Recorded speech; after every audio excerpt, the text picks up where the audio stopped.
Bismillahirrohmanirrohim. Alhamdulillah. Vassalatu vassalamu ala rasulillah. 22 qism. Ovozi shirali kishidan tilovat qilib berishni so'rash. Salaf ulamolaridan bir qanchalari tinglash uchun xush ovozli qiroat sohibi bo'lgan kishilardan Qur'on tilovat qilib berishini istashar edi. Bu holat barcha olimlarning ittifoqi bilan mustahabdir. Albatta, bu Allohning tanlab olingan obid va solih qullarining odatidir. Bundan tashqari, Rasululloh sallallohu alayhi va sallamdan sobit bo'lgan bir sunnat amal hisoblanadi. Ibn Mas'ud radhiyallohu anhu rivoyat qiladilar.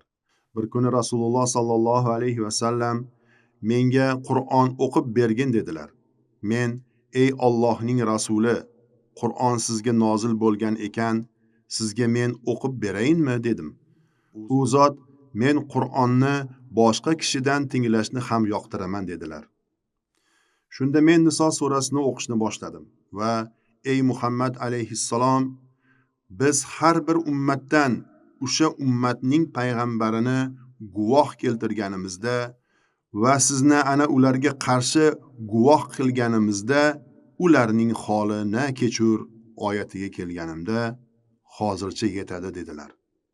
Qarasam, ko'zlaridan yoshlar shashqator oqayotgan edi. Imom Buxoriy va Imom Muslim rivoyati.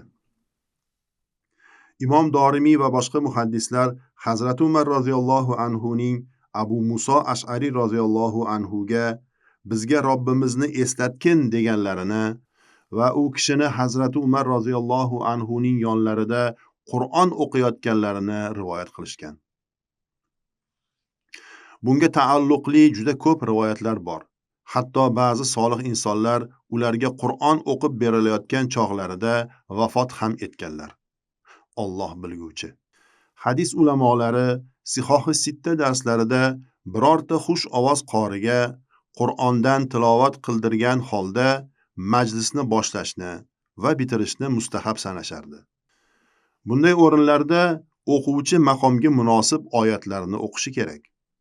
O'qiydigan oyatlari qo'rquv, umid, nasihat, dunyodan zohidlik, oxiratga tashviq va hozirlik, orzularni qisqartirish va go'zal axloqlar kabi xususlarni o'z ichiga olgan oyatlar bo'lishi kerak.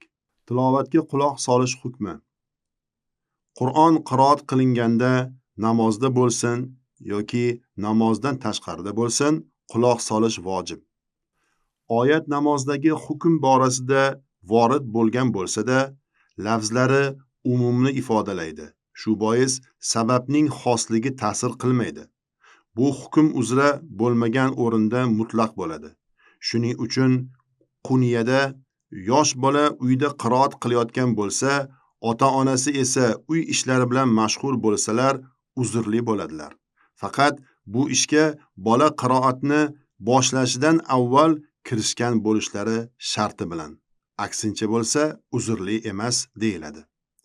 Fathul Qodir sohibi Xulosatul Fatavodan naql qilib aytadilar. Fiqh bilan shug'ullanuvchi kishining yonida bir odam tilovat qilishni boshlasa va mashg'uloti sabab qiroatga quloq tuta olmasa, gunohi o'quvchiga bo'ladi. Shu kabi bir kishi insonlar uxlab yotganida peshayvonga chiqib qiroat qila boshlasa, gunohkor bo'ladi.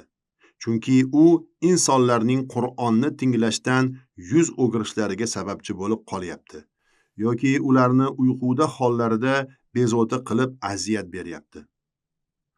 Muniyatul Musallin sharhida quyidagicha tafsilot keladi. Aslida Qur'on tilovatiga quloq solish farzi kifoya amal hisoblanadi. Chunki quloq solishi tilovatning haqqi. Unga e'tibor qaratib tinglash bilan haqqi ado qilinadi. Va bu ba'zilar diqqat qilishi bilan ko'pchilikdan soqit bo'ladi. Shuningdek, o'quvchi hofiz ham uni ehtirom qilgan holda bozorlarda yoki ishxonalarda o'qimasligi kerak. Agar o'sha yerlarda qiroat qiladigan bo'lsa, haqqini poymol qilgan bo'ladi. Natijada gunohi o'quvchiga bo'ladi, tinglovchilarga emas.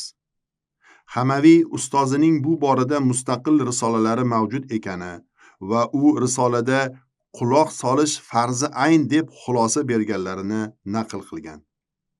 Xoshiyatu ibn Obidin 1-mujallad 366-bet. Va sallallohu ta'ala ala xayri xalqihi Muhammad va ala alihi va ashabihi ajmain.